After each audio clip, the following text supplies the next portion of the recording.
Olha, uma das coisas que eu acho que são notáveis hoje, né? Nós não podemos fingir que não estamos vendo, é perceber que, por exemplo, está havendo com certeza uma agregação maior a comunidades que são mais sérias, tá?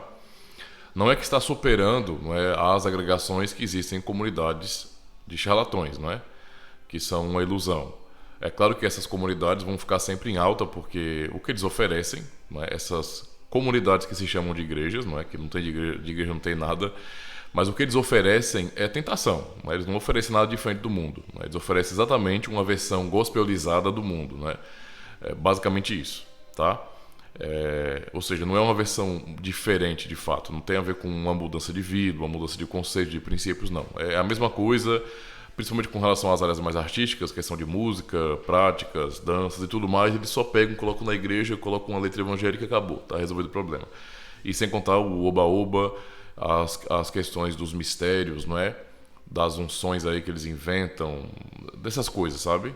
Que acabam, digamos assim, sendo usados, né, muito usados por esses líderes e também os membros, né, que são mais carismáticos ou pentecostais para promover surtos psicóticos. Né, isso acontece aos montes, tá bom?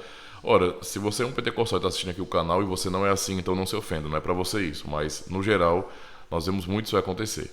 E o que acontece? Essa modinha, né, do oba-oba que começou lá no começo dos anos 2000, no caso, né?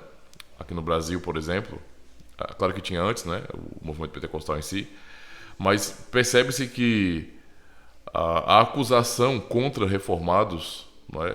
E claro que naquela época se falava mais de presbiterianos ou então de batistas tradicionais, digamos assim, mas a acusação contra as comunidades mais tradicionais e especialmente os reformados, ela tem perdido força, não é? Ao passar dos anos, tem perdido força. Por quê? Porque a turma que chegou no Oba-Oba, não é? Empolgada com o movimento, aquele estilo de igreja bem jovem, que eu sei que ainda tem muita agregação, porque como eu já falei, tentação pura. O que eles pregam é tentação, não é? Não são palavras de Deus, não, são palavras do diabo. A realidade é essa, porque não tem desafio para uma mudança de vida de verdade, não é? Aí o que acontece? Digamos assim que o que eles tinham, o poder que eles tinham de colocar de escanteio as comunidades mais sérias, não é? As igrejas mais fiéis, mais puras, eles estão perdendo essa força, não é? E por quê? Porque a turma que aproveitou aquele movimento todo, aquele oba-oba, muitos deles começaram a se cansar. Eu fui um desses jovens que vivenciou esse momento, não é, do evangelicalismo, onde você tinha muito oba-oba. Eu lembro que quando mais jovem na comunidade, eu comecei a congregar, fui criado como católico romano, mas comecei a congregar numa igreja evangélica aos meus 19 anos de idade, né? E na época havia muito oba-oba, havia muita questão de movimentação jovem, eu liderei grupo de hip hop, e coreografia na igreja, e cantava rap, aquela coisa todinha. Então tinha essa parte do apelo aos jovens, não é? De dar oportunidade para os jovens expressar seus talentos na igreja, porque tudo é para a glória de Deus, então tudo cabe no culto. E o que acontece? Não é que eu não gosto não do hip hop, da dança em si, gosto, mas não é pro culto isso aí, né? Mas na época era assim que se entendia. E isso atraía bastante jovens. E as pessoas que gostavam também do movimento, não é, um pouco mais pentecostal, também tinha nessas comunidades. Então, era um tipo de comunidade que funcionava como uma grande empresa que atendia a demanda das pessoas, né? Então, o que acontece? Quem chegou nessa época, muitas pessoas, pela graça de Deus, começaram a despertar, porque tiveram curiosidade com relação à Escritura Sagrada. Essa foi a minha experiência. Ir mais à Bíblia e acabar me chocando com aquilo que a Escritura ensina e que era bem diferente daquilo que eu estava vivenciando na comunidade, não é, que eu comecei a participar.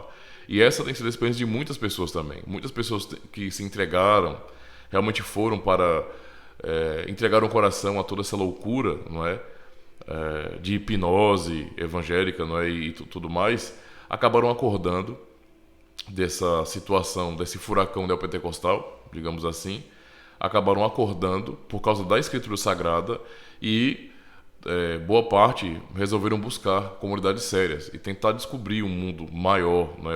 Outras comunidades que existem que eram às vezes apagadas, porque o pessoal que era mais carismático sempre acusava as igrejas mais tradicionais, que tecnicamente são as mais fiéis, tá?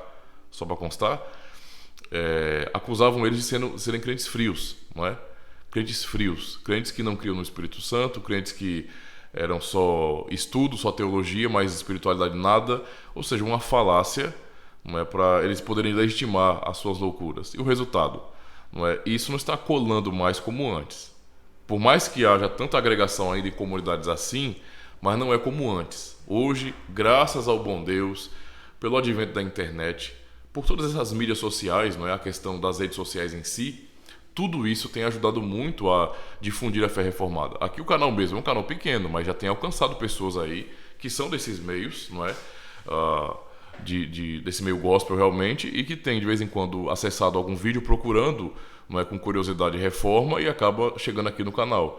E eu posso estar orientando, fazendo algum vídeo resposta, e isso é uma coisa positiva, porque essas pessoas estão mastigando o que estão ouvindo, estão fazendo comparações, isso é uma coisa muito importante. A nossa fé, ou eu vou usar esse termo, a nossa religião deve ser uma religião livre. Quando eu falo isso, não é dizendo o seguinte, que a nossa religião deve ser uma religião de consciência. Entende? Você precisa aprender a entender que a sua religião, o que você pratica, deve ser confrontado com outras. Se você não puder confrontar, não é, aquilo que você chama de fé com outras, não é, crenças em si, com outras religiões, com outros segmentos religiosos, então significa dizer que você não tem tanta firmeza naquilo que você acredita, não é? Ou então, pelo menos, aquilo que dizem para você, o que você aprendeu nos seus dogmas aí, não é, da sua comunidade, não é algo tão seguro, porque você não pode confrontar com outras pessoas. É um pensamento muito de seita. Então, a internet, ela tem ajudado bastante nesse sentido. Tem muita coisa ruim, é claro, da internet, mas tem muita coisa boa, né? E nós podemos usar as ferramentas aí da internet para esses propósitos positivos, não é? E um deles é justamente isso, é falar sobre o evangelho de verdade, né? Para confrontar isso. É claro, irmãos, tá? Meu incentivo é para que vocês que têm canais no YouTube também, que estão tentando fazer alguma coisa, não é? Continuem, não desistam não, porque isso tem fruto sim, tá? Tem fruto. É claro, não queiram comparar, não é, a quantidade de pessoas que vai dar ouvido a quem está falando coisa séria sobre o evangelho na internet com as pessoas que gostam das suas mentiras, não é, supostamente espirituais, tá? Das suas profetadas. Não tem como comparar, tá bom? A maioria vai por esses caminhos mesmo. Não é? A maioria das pessoas, elas não querem o evangelho, a verdade é essa. E quando eles oferecem uma mensagem que na verdade é uma tentação diabólica, eles vão para lá. Porque ali eles vão ter alimentado a sua própria carne, não é? Mas quem está pregando o evangelho com seriedade, expondo o evangelho de Cristo, não é? E não outros que inventaram por aí, certo? Esses, é claro que não vão ter uma agregação maior, nem todos vão querer nos ouvir, mas, não é? Ainda assim, um ou outro desse meio mesmo, dessa bagunça toda, desse furacão gospel aí, não é? Que acabam ouvindo o evangelho, muitas vezes são confrontados profundamente, e se forem de fato eleitos de Deus, filhos de Deus, não é, o confronto será tão grande que eles não ficarão em paz e vão buscar a verdade e vão encontrar a verdade. Essa foi a minha experiência e essa tem sido a experiência de muitas pessoas também, viu?